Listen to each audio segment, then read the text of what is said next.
Hello everyone, welcome in programming brain channel. तो आज हम नए वीडियो के साथ जिसमें हम पढ़ने वाले हैं arrays with in class and arrays of objects. तो दोनों अलग अलग चीज हैं। एक है डेटा मेंबर्स को एरे बना करके कैसे यूज करेंगे और दूसरा है क्लास के ऑब्जेक्ट को एरे बना करके कैसे यूज करेंगे। तो अगर आप आज पहली बार मेरा वीडियो देख रहे हैं तो मेरे चैनल को सब्सक्राइब करें, लाइक करें, शेयर करें and also click the bell icon ताकि आपको वीडियो अपलोड होते ही नोटिफिकेशन मिल जाए और आप तुरंत वीडियो देख सकें। तो चलिए स्टार्ट करते हैं। Arrays with in class and with object. तो ये है, देखिए, arrays with in a class and array of objects means हम क्लास में मेंबर्स को एरे बनाएंगे और दूसरा हम पढ़ने वाले हैं ऑब्जेक्ट्स को एरे बना करके कैसे यूज करेंगे। चलिए हम पहले पढ़ते हैं arrays within a class. देखिए, सबसे पहले मैं आपको ये बताना चाहूंगी, एरे आपने पहले भी पढ़ा है सी में और C++ में भी हमने सिंपल एरे पढ़ा है। अब हम क्लास के साथ कर रहे हैं। Array is array. एरे हमारा किस लिए यूज होता है? सिमिलर टाइप्स ऑफ डेटा को स्टोर करने के। तो सेम एरे का यूज हम क्लास के अंदर भी करेंगे। तो चलिए स्टार्ट करते हैं। Arrays within a class क्या है? The arrays can be used as member variables in a class. Class के मेंबर्स को भी हम एरे बना सकते हैं। जो हम वेरिएबल्स डिक्लेयर करते हैं क्लास के अंदर, उनको हम एरे भी डिक्लेयर कर सकते हैं। The array variable can be declared as a private member in a class. जो एरे वेरिएबल हैं उनको हम एज ए प्राइवेट मेंबर भी डिक्लेयर कर सकते हैं क्लास में। पब्लिक तो हम कर ही सकते हैं, लेकिन हम प्राइवेट भी डिक्लेयर कर सकते हैं। तो चलिए अब प्रोग्राम बना करके इसको अच्छे से समझते हैं। तो ये देखिए, ये मैंने एक प्रोग्राम बनाया हुआ है। इसमें जो क्लास के मेंबर्स हैं, वेरिएबल्स हैं, उनको एरे लिया हुआ है। तो उनको हम कैसे एक्सेस करेंगे एरे बना करके? देखिए, पहले हेडर फाइल एज यूजुअल खोलेंगे आप। फिर एक मैंने वेरिएबल n=5 जो लिया हुआ है, ये कांस्टेंट वेरिएबल लिया है। मींस अब n की वैल्यू फिक्स कर दी हमने 5 है और क्लास हमारी ABC है। उसके अंदर हमने एक वेरिएबल लिया कैरेक्टर टाइप नेम, और जो कितने नेम्स के लिए हम बना रहे हैं 5 नेम्स लेंगे और ईच नेम कितने लेटर्स ऑक्युपाई करेगा? 10 लेटर। दूसरा वेरिएबल है हमारा इंटीजर टाइप रोल नंबर, और कितने पर्सन का रोल नंबर लेना है हमें? 5 पर्सन का। नेक्स्ट हमारा है मार्क्स लेने हमें, कितने स्टूडेंट्स के मार्क्स लेने हमें? तो 5 स्टूडेंट्स के मार्क्स स्टोर करने। तो ये थे हमारे जो हमने वेरिएबल्स डिक्लेयर किए हैं एरे टाइप। अब पब्लिक के अंदर इनकी वैल्यू को स्कैन करने के लिए एक फंक्शन बनाया हमने गेट वैल्यू, और डिस्प्ले करने के लिए एक फंक्शन बनाया हमने डिस्प्ले। तो देखिए, रिटर्न टाइप कुछ नहीं है तो वाइड ले लिया हमने। गेट वैल्यू फंक्शन के अंदर, क्योंकि ये एरे टाइप है तो हमें लूप चलाना होगा, और आई हमने डिक्लेयर नहीं किया है कहीं भी, तो हम लूप के अंदर ही डिफाइन कर रहे हैं आई को। Integer i equal to 0, i less than n तक चले। n कितना है हमारा? 5, और एक एक करके आगे बढ़े। और देखिए, फर्स्ट टाइम में i 0 है तो 0th एलिमेंट के लिए नेम, रोल नंबर और मार्क्स ले लेगा। फिर वापस लूप में जाएगा, 1 हो जाएगा i आपका। फिर 1 वाले पर्सन के लिए वैल्यू इन वेरिएबल्स के लिए लेगा। फिर वापस लूप में जाएगा, 2 के लिए वैल्यूज सीन करेगा। सो ऑन,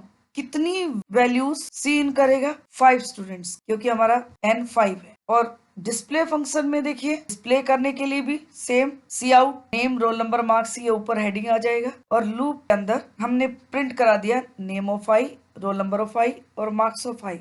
इसी तरह से डिस्प्ले फंक्शन के अंदर भी लूप चला करके हम रिकॉर्ड्स को डिस्प्ले करेंगे। जो हमने यहाँ पे रिकॉर्ड सीन किए हैं उनको हम डिस्प्ले करेंगे। तो देखिए, लूप सेम है आपका, 0 से चलेगा, लेस देन n तक चलेगा। और पहले ये 0 वाले रिकॉर्ड को डिस्प्ले कर देगा, फिर 1 वाले को डिस्प्ले करेगा, 2, 3, 4, 5 रिकॉर्ड्स ये डिस्प्ले कर देगा जो हमने यहाँ पे सीन की। यहाँ हमारा ये डिस्प्ले फंक्शन क्लोज हो गया और ये हमारा क्लास क्लोज हो गया। जब हम क्लास क्लोज करते हैं तो सेमीकोलन भी पुट करते हैं टर्मिनेट करने के लिए। आगे देखिए, इन फंक्शंस को कॉल कैसे किया हमने। तो मेन के अंदर हमने क्लास का ऑब्जेक्ट बनाया obj, और obj.getValue, तो इस गेट वैल्यू फंक्शन को कॉल कर दी। जैसे ही फंक्शन कॉल होगा ये यहाँ आएगा और इसके अंदर 5 रिकॉर्ड्स की वैल्यू स्टोर कर ले। फिर वापस जहां से फंक्शन कॉल है कंट्रोल, वहीं जाएगा और नेक्स्ट लाइन में obj.display फंक्शन को कॉल करें। फिर ये डिस्प्ले में आया और डिस्प्ले में भी ये 5 के 5 रिकॉर्ड्स डिस्प्ले कर दे एंड देन प्रोग्राम क्लोज। तो ये था हमारा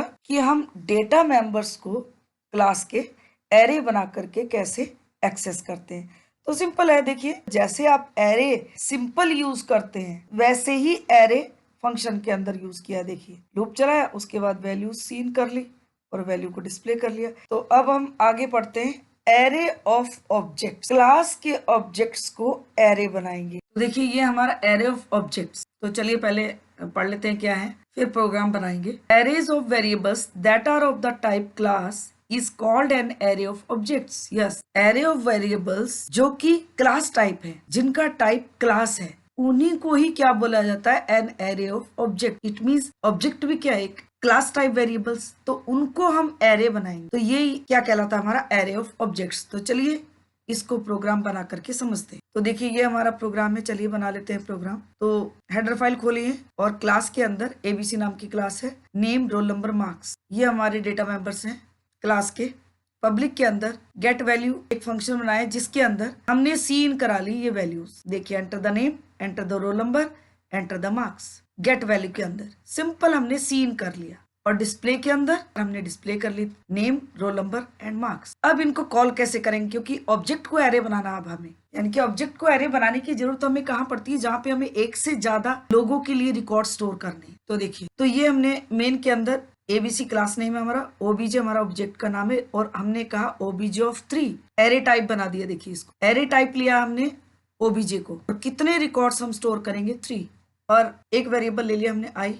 लूप चलाया 0 से चले <3 तक चले, एक एक करके आगे बढ़े। पहले ये ओबीजे ऑफ 0 आई 0 है हमारा, डॉट गेट वैल्यू, तो 0 वाले के लिए गेट वैल्यू को कॉल करेगा, और गेट वैल्यू में जाकर के 0 वाले का नेम, रोल नंबर और मार्क्स सीन कर ले। फिर वापस लूप में आएगा, फिर वापस अब आई 1 हो गया, अब ओबीजे ऑफ 1 गेट वैल्यू 1 के लिए गेट वैल्यू कॉल करेगा। अब फिर गेट वैल्यू में जाएगा और 1 वाले के लिए रिकॉर्ड सीन करेगा। फिर वापस आएगा, अब आई 2 हो गया, अब ओबीजे 2 के लिए गेट वैल्यू को कॉल करेगा और 2 वाले के लिए सीन कर लेगा नेम, रोल नंबर और मार्क्स। फिर कंडीशन फॉल्स हो जाएगी, लूप से बाहर आएगा, और लूप से बाहर आने के बाद उसको फिर से एक लूप मिला, और देखिए इस लूप में भी 0 से चलेगा, <3 तक चलेगा। पहले 0 वाले रिकॉर्ड को डिस्प्ले करेगा, OBJ of 0 dot display, display में आएगा 0 वाले का रिकॉर्ड्स डिस्प्ले कर देगा। फिर वापस लूप में आएगा, अब आई 1 हो गया, अब ओबीजे 1 डॉट डिस्प्ले, तो 1 वाले के लिए डिस्प्ले फंक्शन कॉल होगा और 1 वाले का रिकॉर्ड डिस्प्ले करेगा। फिर वापस लूप में आएगा, अब 2 हुआ, ओबीजे 2 डॉट डिस्प्ले, 2 के लिए डिस्प्ले कॉल करेगा और 2 वाले रिकॉर्ड को डिस्प्ले कर देगा। फिर वापस लूप में आया, कंडीशन फॉल्स हो गई, और कंडीशन फॉल्स होने से प्रोग्राम क्लोज। तो जो भी वैल्यू हम यहाँ पे सीन करेंगे उनको ये डिस्प्ले करा देगा। तो ये था हमारा कि किस तरह से ऑब्जेक्ट को एरे बना करके यूज करेंगे। तो देखिए ऑब्जेक्ट को एरे बनाया, लूप चला करके फंक्शन को, एक फंक्शन को कॉल कर लिया, फिर लूप चला करके दूसरे फंक्शन को कॉल कर लिया। तो ये था हमारा कि जो क्लास के मेंबर्स हैं उनको एरे कैसे बनाना है और ऑब्जेक्ट को एरे कैसे बना करके एक्सेस करना है।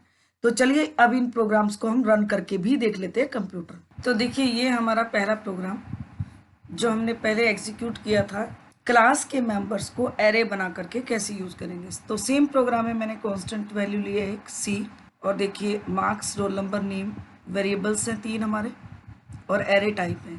और देखिए गेट डेटा के अंदर लूप चला करके हमने सीन करा ली वैल्यू, पहले 0 वाले के लिए नेम 0, रोल नंबर 0, मार्क्स 0 वाले के लिए, फिर 1 वाले के लिए, फिर 5 रिकॉर्ड्स के लिए स्टोर करेगा वैल्यू, डिस्प्ले में डिस्प्ले कर देगा।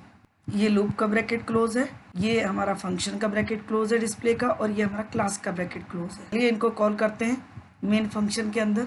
तो ये देखिए हमने क्लास का ऑब्जेक्ट बनाया और पहले गेट डेटा फंक्शन को कॉल कर लिया, तो गेट डेटा में सीन करेगा वैल्यूज, और फिर ओबीजे डॉट डिस्प्ले फंक्शन को कॉल किया जिसमें डिस्प्ले करेगा।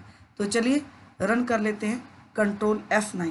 ये देखिए पहले हमसे वैल्यू मांग रहा है, सपोज हमने वैल्यू दे दी, पहले नेम मोहन, रोल नंबर है उसका सपोज 1, मार्क्स हैं सपोज, दूसरा नेम मांगा हमसे सीता, रोल नंबर 2, मार्क्स हैं, एंड थर्ड नेम मांगा हमसे गीता, रोल नंबर 3, मार्क्स हैं उसके। फिर नेक्स्ट रिकॉर्ड हमसे मांगा राहुल, रोल नंबर 4, और फिर मांगा हमसे, तो हमने नेम दे दिया Sohan, roll number 5 and marks. अब इसको ये हमने वैल्यू एंटर कर दी, और देखिए एंटर करते ही उसने जितने रिकॉर्ड हमने एंटर किए उतने डिस्प्ले कर दिए, मोहन, सीता, गीता, राहुल, सोहन के सब रिकॉर्ड डिस्प्ले कर दिए। तो ये था हमारा कि कैसे हम क्लास के डेटा मेंबर्स को एरे बना करके यूज़ करते हैं। तो चलिए अब हम नेक्स्ट प्रोग्राम भी रन करके देख लेते हैं जो हमने ऑब्जेक्ट को एरे बनाया था।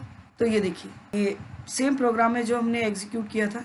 मार्क्स, रोल नंबर, नेम, 3 हमारे क्लास के वेरिएबल्स हैं और गेट डेटा में हमने सीन करली value name, roll number, marks और डिस्प्ले में डिस्प्ले कर दिया नेम, रोल नंबर, मार्क्स को। अब इनको कॉल कैसे करें, क्योंकि अभी ऑब्जेक्ट को हम एरे बना रहे हैं। ऑब्जेक्ट को एरे बनाने का मतलब है अगर आपको एक से ज़्यादा पर्सन के लिए रिकॉर्ड स्टोर करने हैं तो आप ऑब्जेक्ट को एरे बनाओगे। देखिए मेन के अंदर ऑब्जेक्ट बनाया हमने, उसको एरे टाइप बना दिया 3 स्टूडेंट्स के लिए। आई लिया लूप के लिए, लूप लगाया, लूप के अंदर हमने पहले गेट डेटा को कॉल किया 3 टाइम्स और 3 टाइम्स कॉल करने पे तीनों के लिए वैल्यू सीन करेगा। पहले के लिए वैल्यू सीन करेगा 0 के लिए, फिर वापस लूप में आएगा 1 हो जाएगा आई, फिर 1 वाले के लिए कॉल करेगा, फिर वापस लूप में आएगा, फिर 2 हो जाएगा आई, फिर 2 वाले के लिए कॉल करेगा। इस तरह से वैल्यू ले लेगा। फिर कंडीशन फॉल्स होने पे नेक्स्ट लूप मिला उसको और इसी तरह से ओबीजे ऑफ आई के साथ डिस्प्ले फंक्शन को भी कॉल करेगा। तो पहले 0 वाले रिकॉर्ड को डिस्प्ले करेगा, फिर 1 वाले रिकॉर्ड को डिस्प्ले करेगा, फिर 2 वाले रिकॉर्ड को डिस्प्ले करेगा एंड देन ब्रैकेट क्लोज। तो चलिए इसको भी रन करके देख लेते हैं हम लोग। Control F9। तो देखिए हमसे name, roll number, marks enter करने के लिए कह रहा है। तो हमने suppose name Mohan, roll number 1, marks हमने ले लिया। सेकेंड रिकॉर्ड के लिए Sita, roll number 2 and marks this. Third के लिए Babita, roll number 3 and then marks. तो देखिए क्योंकि हमने 3 का एरे लिया था ऑब्जेक्ट के लिए तो 3 रिकॉर्ड उसने स्टोर किए, 3 रिकॉर्ड की वैल्यू मांगी एंड देन उनको डिस्प्ले कर दिया स्क्रीन के ऊपर। तो आज के वीडियो में बस इतना ही। अगर आपको आज का वीडियो मेरा पसंद आता है तो मेरे चैनल को सब्सक्राइब करें, लाइक करें, शेयर करें and also click the bell icon ताकि आपको वीडियो अपलोड होते ही नोटिफिकेशन मिले और आप तुरंत वीडियो देख सकें। Thank you very much.